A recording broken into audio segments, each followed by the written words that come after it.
네, 오늘은 듣는 것, 말하는 것, 이것에 대해서 함께 말씀을 나누고자 합니다. 혹 나는 경상도 스타일이라서 조금 빨리 얘기하고, 그리고 좀 말하기도 빨리 하고, 듣는 것은 짧게 하는 스타일이신 분이 계십니까? 저도 이렇게 체크를 해보니까, 좀 점검을 해보니까 그런 편에 속하였던 사람 중에 한 명입니다. 오늘 말씀을 통해서 조금이나마 변화되시는 저와 성도님들이 되시기를 소망합니다. 잠시 옆 사람의 얼굴을 한번 봐주시겠습니까? 옆 사람의 얼굴 보셔야 돼요. 네. 자, 보셨죠? 혹시 지금 상대방이 무슨 생각을 하고 있는지 알고 계신 분 있나요? 한번 보셔야 돼요. 아, 이 사람 무슨 생각하고 있을까? 한번 여쭤보세요. 이 생각했냐고. 네, 이 생각했냐고. 나 이쁘지? 이런 생각도 괜찮고. 네. 보통은 오랜 시간을 함께한 사람들은 서로 얼굴만 봐도 저 사람의 기분이 뭐 좋다, 좋지 않다, 아, 지금은 좀 지루하다, 아, 나 지금 피곤하다, 지금은 신났다 등의 좀 단편적인 것은 알 수가 있습니다. 하지만 대부분의 사람들은 그 사람의 얼굴을 보면 상대방이 무슨 생각을 하고 있는지 대부분은 알 수 없습니다.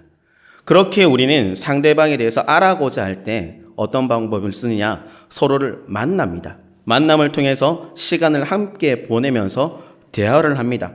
그런 시간을 통해서, 그런 과정을 통해서 서로에 대해서 조금씩 알아갑니다. 우리가 상대방이 무슨 생각을 하는지에 대해서 알아야 하는 이유가 분명히 있습니다. 바로 우리는 한 공동체를 이루고 있기 때문입니다. 지금 새벽기도 본문 말씀이 고린도전서 말씀을 다루고 있습니다. 요 며칠 동안 공동체의 다양성과 그리고 통일성에 대해서 다루었습니다. 우리는 각기 너무나도 다양한 사람들임이 분명합니다. 그리고 이러한 다양성 가운데 하나님 나라를 이루어가는 동일한 목표를 가지고 삶을 살아야 하는 그리스도인들이기도 합니다. 다양성 가운데 일치, 다양성 가운데 통일성을 가져야 합니다. 공동체가 이러한 통일성을 이루기 위해서 꼭 필요한 것이 있는데 이것 바로 상대방에 대한 이해입니다. 상대방에 대한 이해를 돕는 중요한 수단 중에 하나가 바로 대화입니다. 대화를 통해서 상대방의 생각을 이해하고 그 이해를 바탕으로 서로에 대한 마찰을 줄여가면서 상대방에게 양보를 할 수 있게 되는 것입니다. 이것은 져주는 것이 아니라 양보를 하게 됩니다. 공동체는 이러한 이해와 양보가 당연히 필수입니다. 자신만의 생각을 주장하고 자신의 입장만을 고수한다면 공동체는 하나가 되지 못하고 분열되어 무너지게 됩니다. 예수님은 이러한 사실을 너무나도 잘 알고 있었습니다. 그렇게 12명의 제자들과 공생의 사역을 같이 하면서 그들의 생각을 듣기도 하고 그들의 말을 듣기도 하고 때로는 예수님의 생각을 말로써 제자들에게 전달합니다. 이렇게 12명의 제자들을 훈련시키며 그들을 참 제자로 훈련시키고 나가는 공동체 생활을 공생의 기간에 하셨습니다. 오늘 말씀을 통해서 예수님을 만났던, 오늘은 말씀을 통해서 성경 곳곳의 말씀을 통해서 예수님이 만났던 사람들과 나누었던 대화를 살펴보면서 공동체를 이루어가는 것에 대해 간단하게 배우고자 합니다. 먼저 예수님의 대화 상대가 되었던 몇 무리들이 있습니다. 우선은 예수님을 따랐던 12 제자들이 한 무리로 볼 수 있고, 그리고 예수님을 배척하고 예수님의 사역을 방해하는 서기관과 바리새인 같은 무리들이 또 있습니다. 또 다른 무리는 예수님을 따르는데 12명을 제외하고 예수님의 소문을 듣고 따르는 무리들로 볼 수 있습니다. 그리고 또 예수님과 대화한 어떤 특정한 사람이 있는데 그 사람들은 예수님이 직접 찾아가서 대화를 나눈 사람들입니다.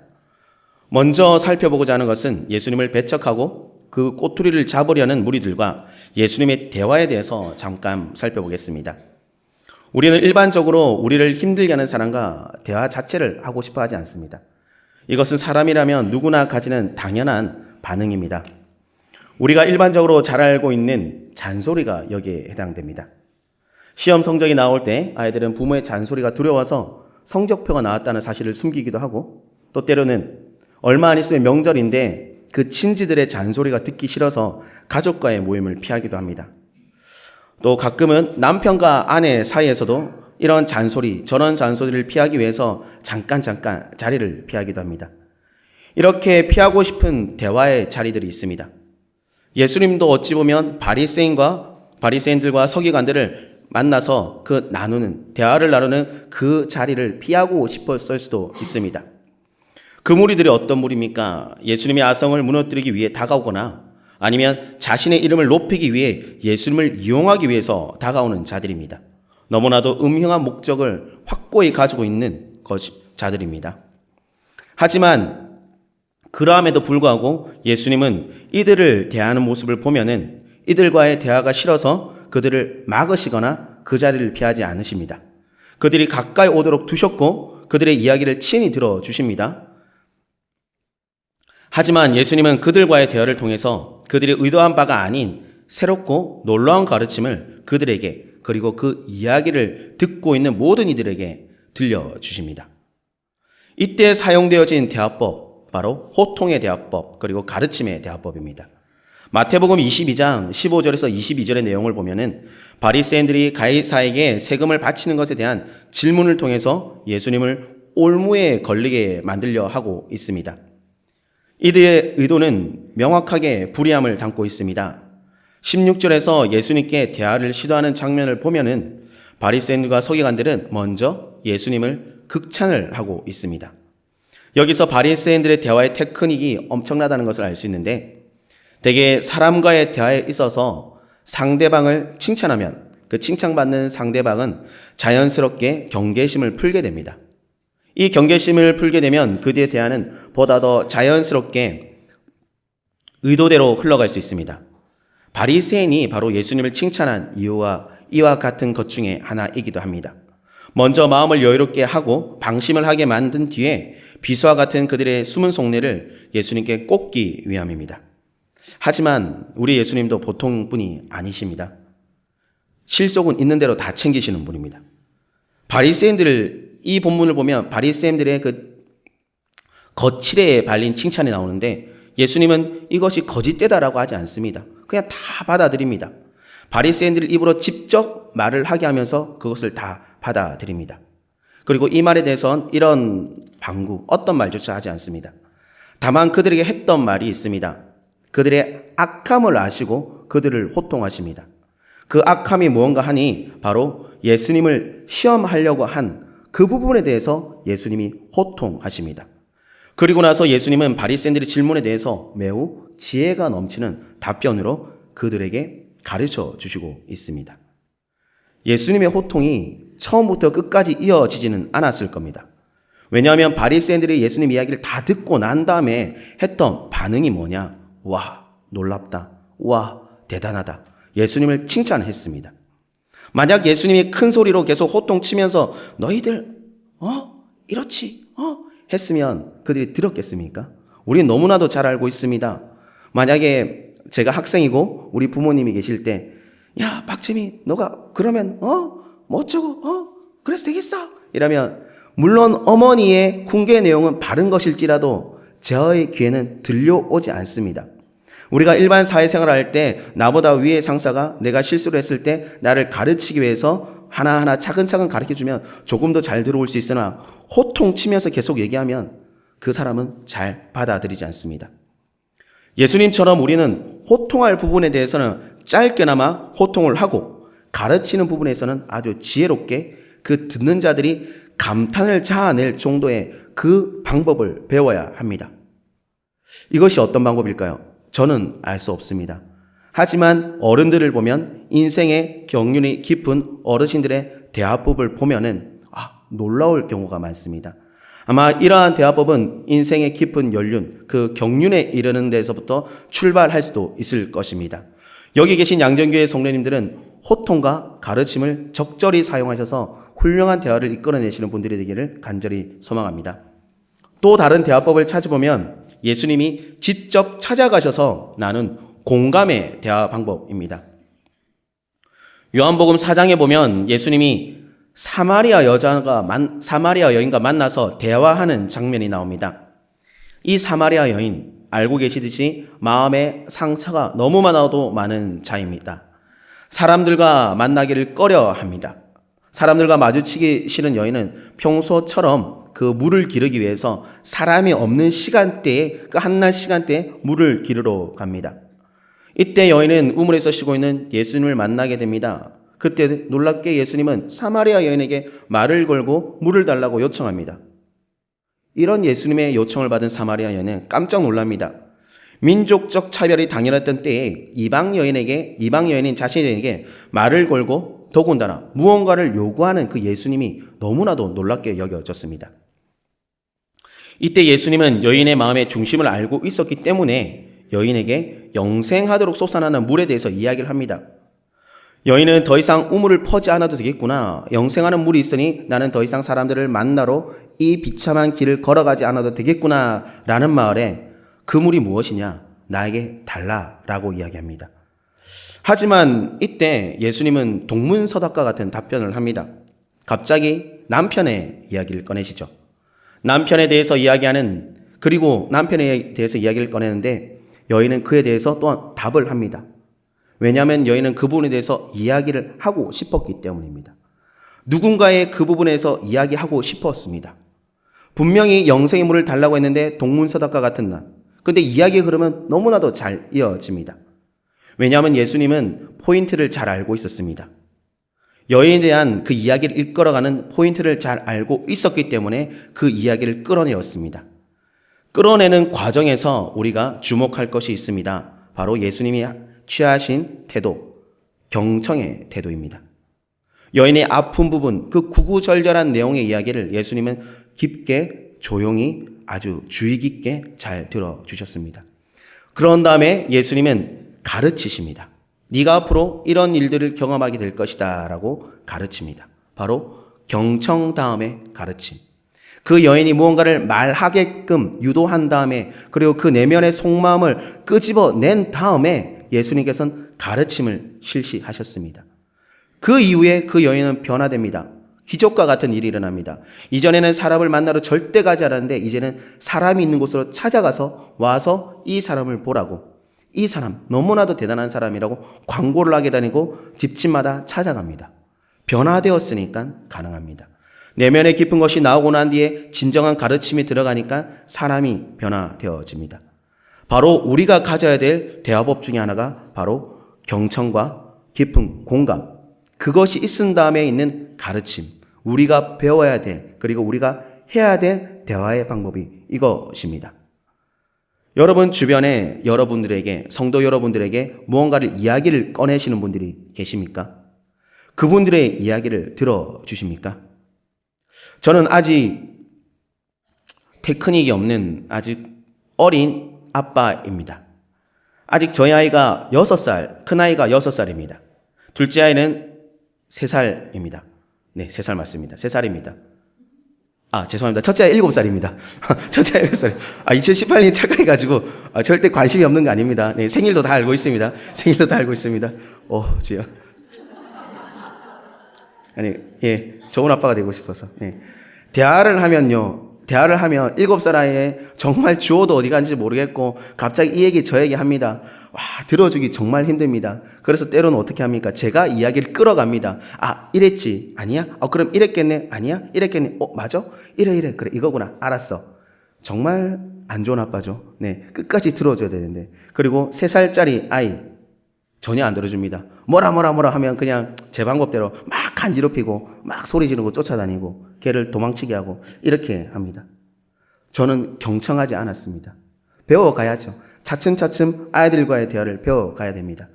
여기 계신 성도님들은 아마 많이 배우셨을 것입니다. 그러면 이제 사용하셔야 됩니다. 찾아오는 자가 있으면 그 자의 이야기를 경청하셔야 됩니다. 끝까지 들어주셔야 합니다. 깊은 곳에 있는 이야기까지 들어주셔야 합니다. 그때 그 사람이 변화될 것입니다. 그때 그 사람이 소리를 치게 될 것입니다. 이러한 기적의 순간이 우리 모두에게 일어나기를 간절히 소망합니다. 다른 대화법은 예수님을 따르는 무리에게 선포한 가르침입니다. 물론 가르침은 대화라 보기 조금은 힘이 듭니다. 서로 간에 주고받는 이야기가 없기 때문입니다. 하지만 예수님의 생각을 듣는 이들에게 들려주어 그들이 예수님을 이해하게 만들었기 때문에 잠깐 언급하고자 합니다. 성경의 많은 부분에서 특히 복음서의 많은 부분에서 예수님께서 자신을 따르는 무리들에게 가르침을 전한 내용이 나옵니다. 여기서 예수님은 그들이 알아들을 수 있도록 말씀하시기도 하고 때로는 그들이 들었을 때 알아듣지 못하도록 그 당시에는 알아듣지 못하도록 말씀하시기도 합니다. 이렇게 일방적인 가르침을 그들에게 전한 이유는 바로 지금 그들이 가르침을 받아야 할 때이기 때문입니다. 지금이 아니고서는 예수님께 가르침을 받을 수 없습니다.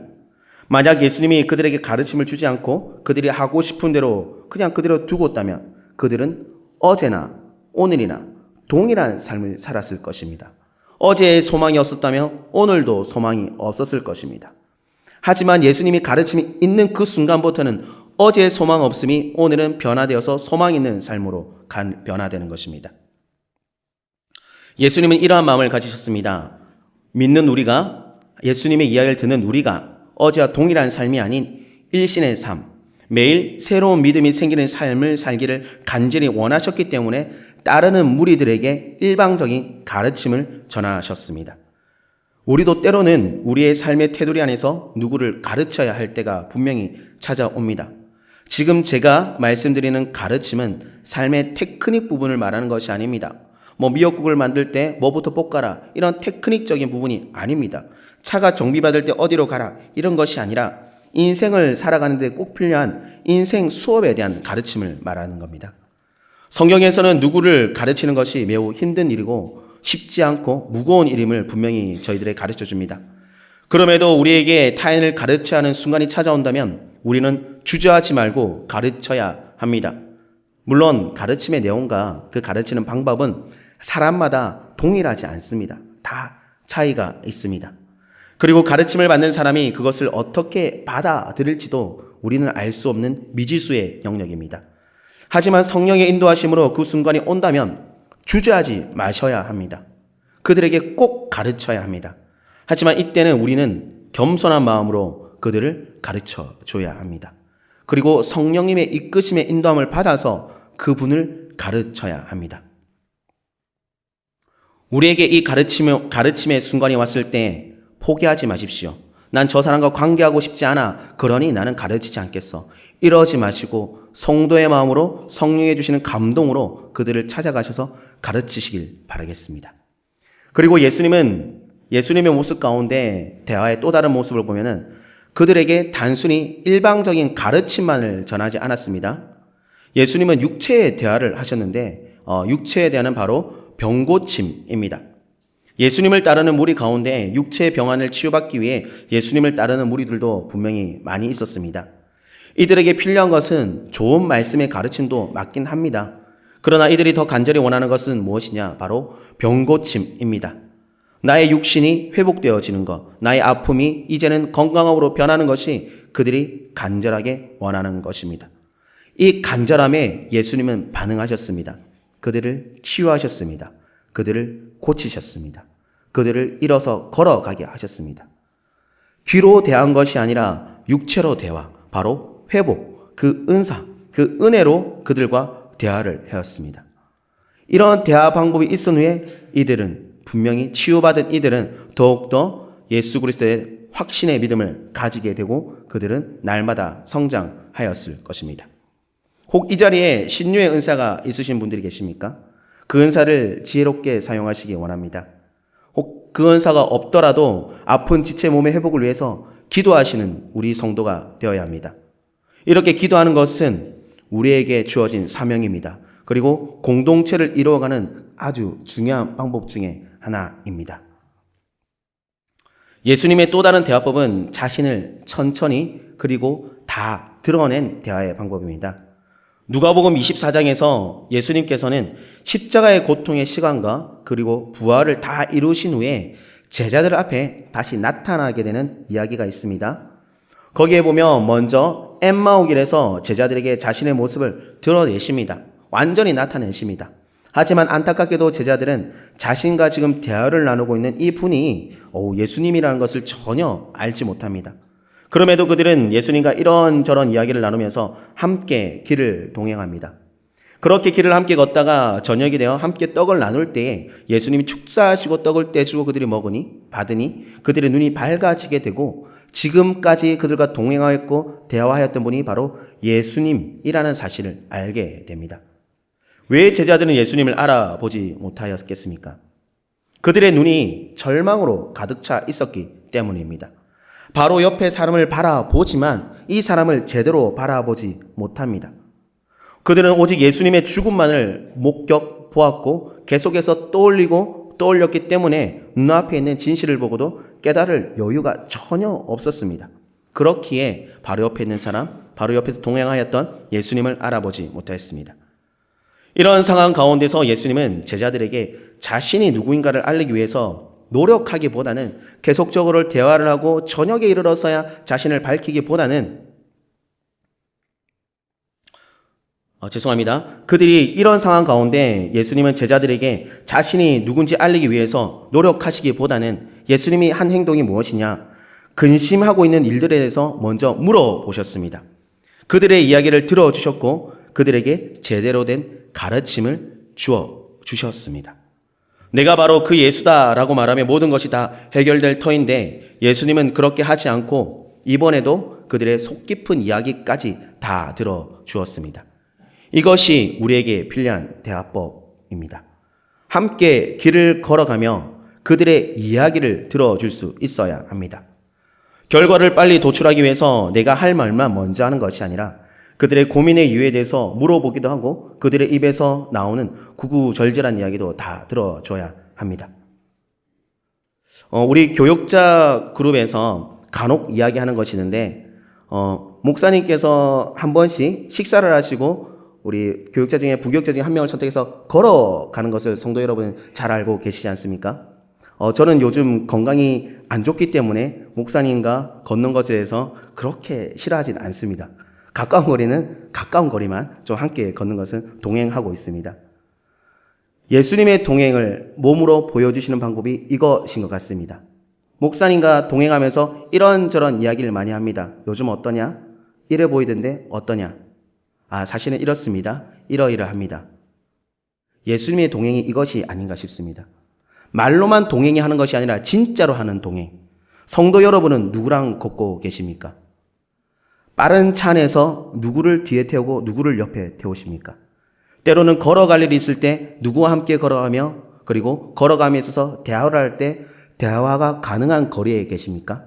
아니면 내가 먼저 앞서가서 빨리 온나 이렇게 하십니까? 아니면 너무 힘이 들어서 그냥 입을 꾹 닫고 걸어가십니까? 잠깐 차를 내어려 놓으시고 누군가 함께 동행해 보시기 바라겠습니다. 같은 방향이 있다면 아니면 조금은 둘러가더라도 그 비슷한 방향이 있다면 이 성도와 함께 걸어가면서 성도의 깊은 교제를 해보시기 바랍니다. 예수님이 우리에게 보여주시고 가르쳐주신 방법, 대화의 방법, 이 동행의 대화의 방법을 이루시는 여러분들이 되시기를 바랍니다. 이 엠마오에서 만났던 제자들이 예수님을 알게 난 뒤에 놀랍니다. 그리고 예루살렘으로 가서 그 나머지 제자들에게 자신이 겪은 이야기를 해줍니다. 이때 놀라운 일이 일어납니다. 어떤 일이냐? 나 예수님 만났어. 이런 일을 하고 있는데 그때 갑자기 예수님이 등장을 합니다. 그리고 나서 예수님이 제일 먼저 그 제자들에게 하신 대화의 방법이 뭐냐? 축복의 말입니다. 안녕? 아닙니다. 축복의 말을 제자들에게 나눕니다. 너무 오랜만에 본 것 아닙니다. 그러나 오랜만일 수도 있습니다. 왜냐하면 죽음이라는 시간이 있었기 때문에 그들에게는 무한한 오랜만일 수도 있습니다. 예수님을 보는 시간, 그 채 3일, 그 시간 만에 보는데 예수님은 안녕이란 말을 먼저 하였습니다. 축복의 말을 먼저 하였습니다. 우리 성도님들 어떻습니까? 오늘 주일 이후에 3일 만에 만나시는 분들이 계십니다. 혹시 어떤 말로 먼저 인사를 하셨습니까? 축복의 말로 인사를 하셨습니까? 아니면 아이고 반갑습니다. 이걸로 그냥 마무리하셨습니까? 우리의 성도의 삶이 조금 바뀌었으면 합니다. 예수님처럼 먼저 축복의 말을 전하시길 바라겠습니다. 그리고 때로는 일주일 만에 만나는 성도님들이 계시다면 더 깊은 축복으로, 더 진한 축복으로 성도의 교제가 일어나셨으면 합니다. 그런데 놀랍게도 예수님의 축복의 말에 대한 제자들의 방법은 너무나도 놀랍습니다. 말 그대로 놀랍니다. 예수님의 제자들은 놀라서 홍비백산을 합니다. 죽음에서 부활했다는 이야기는 분명히 들었지만은 그것은 각 제자들에게 일어난 실제 만남이 아니었기 때문에 그들은 예수님을 보고 두려워하였고, 와, 귀신이다, 영이다, 너무 무섭다라는 반응을 하였습니다. 이때 예수님이 어떤 방법을 취하였느냐? 놀라고 있는 제자들에게 가서 이 방법을 취합니다. 자, 나의 손과 나의 발을 보아라. 나의 손과 나의 발을 만져보아라. 어쩌면 수치의 자국일 수 있고 고통의 자국일 수도 있는 그 부분을 전혀 개의치 않고 제자들에게 보여주고 만지게 하십니다. 타인에게, 남에게 나를 믿게 하는 방법 중에 하나가 바로 자신을 있는 모습 그대로 보여주는 것입니다. 예수님은 이 방법을 제자들에게 그대로 행하였습니다. 자신의 손과 발을 감추고서 다른 초자연적인 일로 예수님 자신을 증거할 수 있었지만은 예수님은 전혀 그러지 않았고 자신의 있는 모습 그대로를 제자들에게 보여주었습니다. 우리는 남과의 만남, 남과의 대화에서 얼마나 자신을 드러내면서 대화를 하시나요? 물론 타인에게 자신의 모든 것을 다 드러낼 수는 없습니다. 만약 타인에게 자신을 드러내었다가 이후에 어떤 일들이 일어날지 아무도 모르기 때문입니다. 그렇지만 타인이 나를 이해해 주기를 원하고 나 또한 타인의 이야기를 듣고 싶다면 나, 바로 자신을 감추는 것이 아니라 나의 있는 모습 그대로 보여주는 시간이 있어야 합니다. 이러한 드러냄의 시간이 있을 때 여러분과 그 타인은 더욱더 가까워지게 됩니다. 또한 이 가까워짐은 그들이 속한 공동체를 더욱더 튼튼하게 만들게 됩니다. 왜냐하면 이해가 깊어집니다. 이해가 깊어지면 배려와 양보가 있고 사랑의 섬김이 있기 때문에 공동체는 튼튼해집니다. 물론 자신을 타인에게 드러내는 시기와 그 방법은 오직 하나님의 뜻에 따라야 합니다.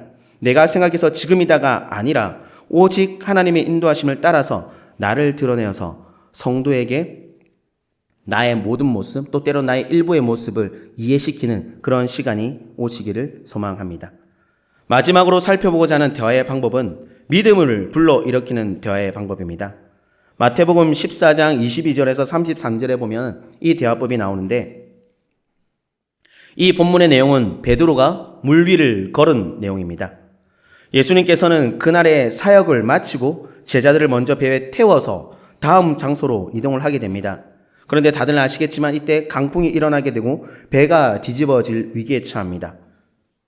그 당시에 배에 타고 있던 제자들은 배에 해박한 지식이 있는 제자들이 분명히 있었습니다. 그럼에도 불구하고 그 자연의 섭리 앞에선 그들은 어떤 행동도 취할 수 없었습니다. 이때 예수님이 영화의 한 장면처럼 등장을 합니다. 그것도 평범하게 등장한 것이 아니라 저 멀리서부터 희끗희끗 사람의 실루엣을 비추면서 물 위를 걸어 오십니다. 아마 이때 영화처럼 영화적 효과, BGM을 넣는다면 장엄한 음악을 넣어야 할 것 같습니다. 그런데 제자들의 입장에서는, 성경에서 표현하는 제자들의 입장에서는 장엄한 음악이 아니라 무서운 호러 영화와 같은 그런 음악이 나와야 합니다. 제자들은 큰 파도가 일고 배가 뒤집어질 것 같은데 거기다 엎친 데 덮친 격으로 저 멀리서 사람의 형상 같은 것이 물 위를 걸어옵니다. 이건 제자들이 보기에 딱 바다 귀신입니다. 그렇기 때문에 그 제자들은 놀랍니다. 그리고 귀신을 보았다고 착각하면서 제자들은 소리를 지르기 시작합니다. 사람이 귀신을 보고 놀라 소리를 지르면 이상한 소리를 낸다고 합니다. 제대로 된 소리를 지르지 못한다고 합니다. 제가 경험한 바는 아니고 다른 사람의 글에서 읽어보았습니다. 제자들이 이렇게 놀라고 있을 때 예수님은 제자들이 걱정되어서 즉각적인 반응을 보입니다.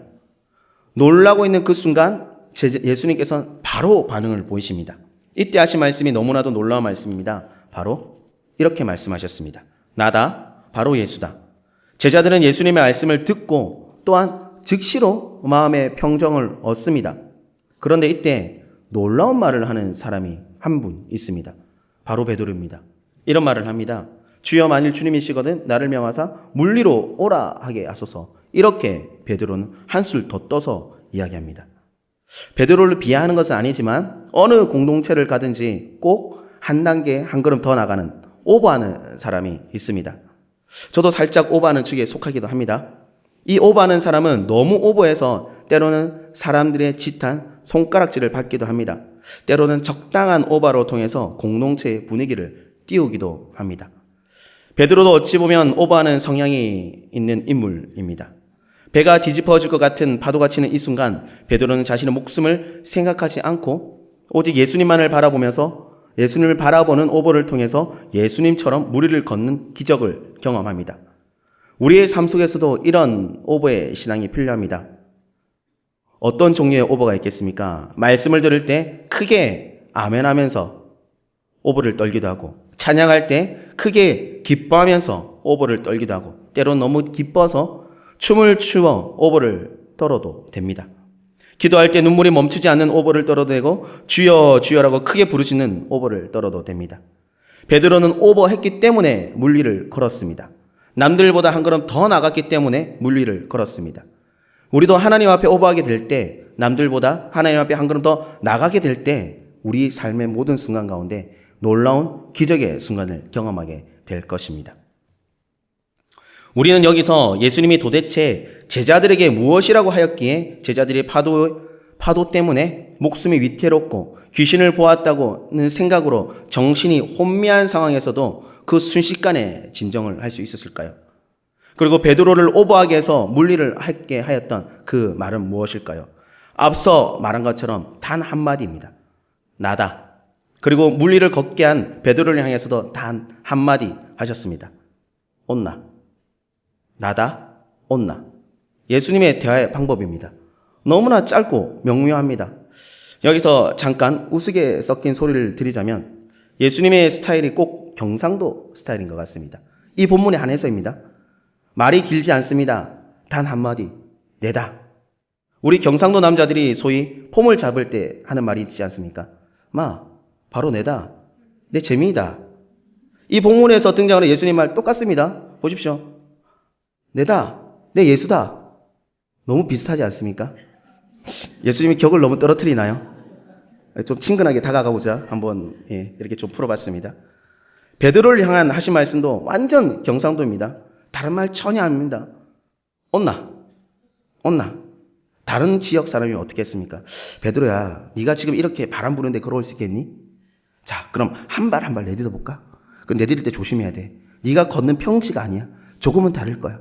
이 발이 젖을 수도 있어. 자, 할 수 있어. 그렇지. 해봐. 화이팅. 안 이랬습니다. 온나. 여러분, 단 한마디 온나. 남자인 제가 보기에 너무나도 멋지게 보입니다. 지금도 하나님 우리에게 여전히 이렇게 말씀하시고 계십니다. 내다 온나. 여러분 그 음성을 듣고 계십니까? 기도하실 때 그 음성을 듣고 계십니까? 오늘 하루 살아가실 때 그 음성을 들어보셨습니까? 너무나도 힘든 상황 가운데 나의 정말 사방을 우겨싸고 있는 이 상황 가운데 하나님의 음성이 들리십니까? 내다. 정말 뒤에 아무것도 없고 통할 곳도 없는 가운데 예수님께서 온나 이 말이 들리십니까? 예수님의 대화 방법 내다 온나. 이 단순하고 짧은 말이 제자들에게 통할 수 있었던 이유가 있었습니다. 그것은 바로 예수님과의 깊은 유대감, 바로 예수님이 하신 일들을 그들 직접 경험하였고 예수님이 어떤 분인지 알고 있었기 때문에 이 단 한마디 내다 온나가 통하였던 것입니다. 그렇다면 우리는 누구와 어떤 관계를 맺어야 합니까? 바로 내다 온나라는 음성이 들릴 수 있는 하나님과의 깊은 관계를 맺고 형성해 나가야 합니다. 하지만 우리가 주의할 것이 있습니다. 사람의 하는 말, 다른 사람이 내다, 육체를 가진 다른 사람이 온나, 이 부분에 대해서는 우리가 조심해서 들어야 합니다. 하나님이 세우신 종이 그렇게 말할 때는 따라가야 함이 분명합니다. 그러나 우리가 혼적인 것으로 묶여서 그 사람이, 내가 호감이 가는 그 사람이 하는 말에 대해서 무조건 따라서는 안 됩니다. 이것을 주의하시고 늘 염두에 두셔서 삶을 사시기 바라겠습니다. 지금까지 예수님의 공생의 삶을 통해서 몇 가지 대화 방법을 찾아보았습니다. 이러한 여러 가지 대화의 방법, 그 대화 방법을 모든 것을 하나로 꿰뚫을 수 있는 그 중심된 것이 있습니다. 아까도 말씀드렸듯이 지금 새벽 기도 시간에 진행되어지고 있는 것이 고린도전서 말씀인데, 오늘 본문, 오늘 위 목사님이 설교하셨는데 오늘 본문에서 내일 것까지 잠깐 언급하신 것이 있습니다. 그 언급의 내용이 무엇이냐? 사랑입니다. 은사에 대해서 막 얘기하더라도 고린도전서 13장 사랑이 핵심이다. 사랑 얘기하셨습니다. 예수님의 대화법도 마찬가지입니다. 모든 대화법들이 있습니다. 찾아가서 만나기도 하고 가르치시기도 하고 동행하기도 하고 그 모든 것에 대해서 중심되는 것은 바로 사랑입니다. 사랑이 있어야지 대화가 됩니다. 사랑이 없는 것은 훈계이고 호통입니다. 물론 부모님들이 이런 이야기를 하죠. 내가 너를 사랑하기 때문에, 때로는 학교에서 선생님들이 내가 너를 사랑하기 때문에 사랑의 매를 드는 것이다. 정말입니까? 정말 사랑하기 때문에 훈계를 하고 매를 드는 것입니까? 우리는 예수님의 대화의 테크닉을 배워야 되기도 합니다. 하지만 그것보다 앞서서 우리가 알아야 될 것은, 그리고 우리 안에 채워야 될 것은 하나님을 사랑하고 내 이웃을 내 몸과 같이 사랑하는 그 사랑을 우리 안에 채워야 합니다. 그 사랑이 채워져 갈 때, 넘쳐 흐르게 될 때 예수님의 대화법 중에 여러 가지가 우리 안에서 실행되어질 것입니다. 대화가 힘드신 분은 하나님을 더 사랑하고 내 이웃을 더 사랑하는 사랑을 채우십시오. 하나님께 부르짖으면서 그 사랑을 채우십시오. 오늘 하루를 살아가심에 있어서 많은 사람들과 대화를 나누셨을 것인데 그 대화 가운데 얼마나 많은 사랑을 담아 보셨습니까? 때로는 나의 대적자에게 행하는 것처럼 미움과 시기를 그리고 질투와 환임을 담아서 대화하진 않으셨나요? 저는 오늘 너무 부끄럽게도 새벽에 받은 은혜의 말씀 사랑에 대해서 묵상하고 기도하였음에도 오늘 오전에 교회 주차장에서 사랑이 담기지 않은 말들로 그 사랑을 실현하지 못하였습니다. 사랑을 담고 사랑을 내뱉는 말 너무나도 힘이 듭니다. 하지만 우리가 하나님의 사랑을 받았고 예수님의 큰 사랑을 누리고 있다면 우리 안에 충만한 사랑으로 하나님과 타인을 향한 그 사랑을 분명히 넘쳐야 함은 의무이기도 합니다. 그리고 하나님이 도와주시기도 합니다. 이런 사랑이 우리 안에 가득 차서 그 사랑이 넘쳐나는 모든 양정교회 성도님들이 되시기를 간절히 소망합니다.